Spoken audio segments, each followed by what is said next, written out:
Hey there, wanted to share with you a little new feature that we've added into the editor that makes working with images a lot easier. So we've added the ability to crop your images right within the editor here. So I'm going to go ahead and select the image that I want to insert onto my page. And let's say we want to get this to the point where it's just kind of like a headshot without all the background stuff here.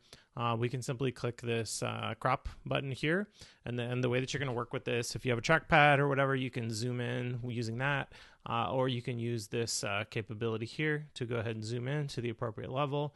And then from there, you can change the aspect ratio if you want to, whether you want it to be square or one of these other aspect ratios. Let's go ahead and go with classic portrait here. And I'm going to go ahead and align that how we want, just clicking and dragging. And then when we're satisfied, go ahead and hit apply. And it's going to go ahead and make those changes and save a copy of that file into your media library.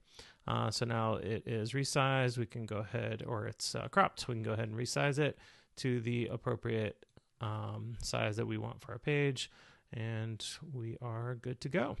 Let me go ahead and show you one other kind of common use case you may want to use this for. So let's say we want to go ahead and insert a new pattern. And we've got one called bio. Let's go ahead and find that. And go ahead and add that into our page here. And go ahead and close this.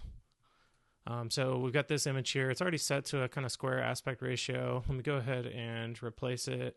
So I'm going to choose the one that we were just working with and choose the original image here. So you can see, I mean, maybe that's fine. But let's say we wanted to change this up a little bit, then we can go ahead and use it in this case too. So if you're replacing an image, you can do the same thing. So you'll notice it's not showing the circle around this, but that's okay. We can go ahead and continue to make the adjustments here, and then you'll see the results once we finish. So I'm gonna go into aspect ratio square, because that'll work best for our circle image. And then I'm gonna go ahead and adjust the zoom, and let's go ahead and get this nice and centered right here, like that, and go ahead and hit apply. And what you'll see after this goes ahead and saves is that we will have a nice centered headshot in the circle image that came with our pattern.